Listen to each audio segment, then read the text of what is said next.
মাগরিবের নামাজের পর ছোট্ট এই দোয়াটি কোনো বান্দা যখন একবার পাঠ করবে, আল্লাহ তাআলা তাকে 70টি বিপদ থেকে আল্লাহ তাআলা তাকে হেফাজত করবেন। তার মধ্যে সর্বনিম্ন বিপদ হচ্ছে দারিদ্রতা। দারিদ্রতার চাইতে 70টি বিপদ, বাকি সবগুলো বড় বড়। এটা আমার কথা নয়, নবীজি সাল্লাল্লাহু আলাইহি সাল্লাম বলেছেন, কোন বান্দা যখন বিপদের মধ্যে পড়বে, মুসনাদের আহমদের বর্ণনা এসেছে, কোন বান্দা যখন বিপদের মধ্যে পড়বে, বিপদের মধ্যে পড়ার পর সে যখন এই দোয়াটি পড়বে, পড়ার সাথে সাথে আল্লাহ তাআলা তাকে 70টি বিপদ থেকে হেফাজত করবেন। বিপদ মুক্তির জন্য আমরা আল্লাহ তাআলার কাছে কত দোয়া করে, আল্লাহ তাআলার কাছে কামনা করি, কিন্তু মনে রাখবেন আল্লাহ তাআলার কাছে যত দোয়া করি কামনা করেন, এই দোয়াটি এতটা শক্তিশালী এবং এই দোয়ার ব্যাপারে নবীজি সাল্লাল্লাহু আলাইহি সাল্লাম এমন ভাবে বলেছেন যে আপনি দোয়াটি পাঠ করলেন, আল্লাহ তাআলা আপনার দোয়াটা কবুল করে নিবেন।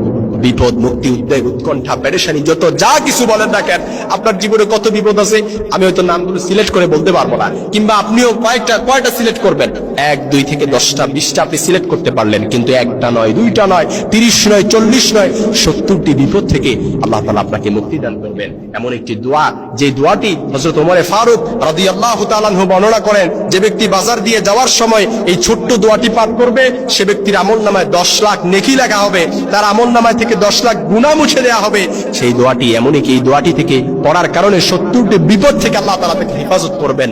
সেই দোয়াটি হচ্ছে লা ইলাহা ইল্লাল্লাহু ওয়াহদাহু লা শারীকা লাহু লাহুল মুলকু ওয়া লাহুল হামদু ইউহয়ী ওয়া ইউমীতু ওয়া হুয়া আলা কুল্লি শাইইন কাদির। এই দোয়ার শব্দটি এতটাই সহজ, এই শব্দটির সাথে আমরা অনেকেই পরিচিত, নতুন কোনো কঠিন কোনো শব্দ নয়, যেটা আপনার অপরিচিত শব্দ। এটা আমি আপনি সবাই আমরা চাইলে, যারা একেবারে কোনো সূরা মুখে দিয়ে আসে না, জিহ্বা ভার হয়ে গেছে, তারাও চাইলে এই দোয়াটা আমরা কয়েকবার যদি আমরা একটু প্র্যাকটিস করি, আমাদের মুখ দিয়ে চলে আসবে, লা ইলাহা ইল্লাল্লাহু ওয়াহদাহু লা শারীকা লাহু লাহুল মুলকু ওয়া লাহুল হামদু ইউহয়ী ওয়া ইউমীতু ওয়া হুয়া আলা কুল্লি শাইইন কাদির। এমনকি বলা হয়েছে যে সর্বনিম্ন বিপদ, হযরত আবু নাঈম এমনকি আবু সাহেবা রাহমাতুল্লাহ একটি আমলের বর্ণনা করেছেন। তারা বলেন, যে ব্যক্তি নিম্নের দোয়া একবার পাঠ করবে, 100 বার নয়, মাত্র একবার আল্লাহ তাআলার কাছে পাঠ করার কারণে 70টি বিপদ থেকে আল্লাহ তাআলা তাকে হেফাজত করবেন। তার অন্যান্য বিপদগুলো এর চাইতে অনেক বড়। তার সর্বনিম্ন বিপদ হলো দারিদ্রতা।